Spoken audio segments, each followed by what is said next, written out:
Պարոն Տոնոյան, իսկ Հայաստանը արդյոք այս պայմաններում կարող է անվտանգային սպառնալիքներին դիմակայել, հնարավոր նոր սպառնալիքների։ Միայն մարտունակ բանակի պարագային, միայն ու միայն։ Իսկ ինչպես եք գնահատում այս պայմանները։ Միայն, այսինքն նաև այլ պարամետրեր գոյություն ունեն, բայց առաջնայինը զինված ուժերի մարտունակություն։ Պարոն Տոնոյան, զորահանդեսը նայեցիք զենքերի առումով։ Ուշադիր նայեցի։ Զորահանդեսը։ Իսկ այժմ ինչպես եք գնահատում բանակի մարտունակությունը, բարեփոխումները, որոնք իրականացվում են։ Ես չեմ կարող հիմա դա գնահատեմ, որովհետև ես չեմ տիրապետում։ Իսկ սենց հայացքով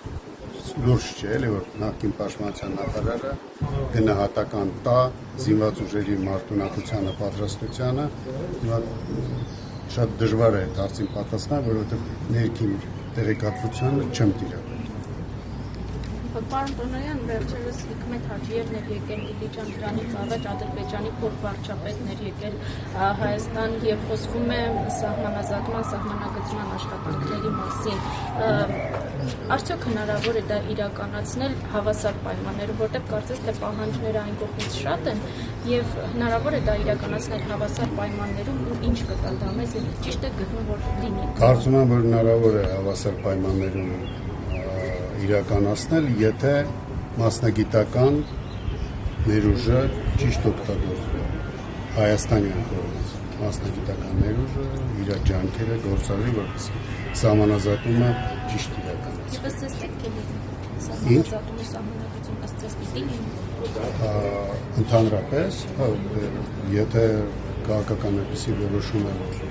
Հայաստանի Հանրապետությունը եւ Ադրբեջանի Հանրապետությունը պետք է կարողության մեջ ապրեն, իհարկե սահմանազատում անհրաժեշտ է, որովհետև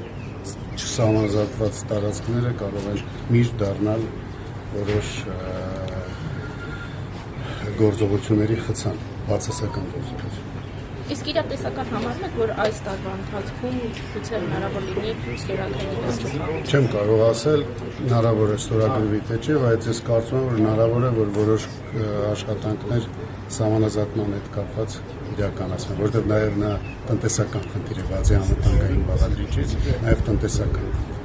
Եվ ըստ ձեզ Հայաստանի ու Ադրբեջանի միջև խաղաղություն հնարավոր է։ Ուզեի հավատալ։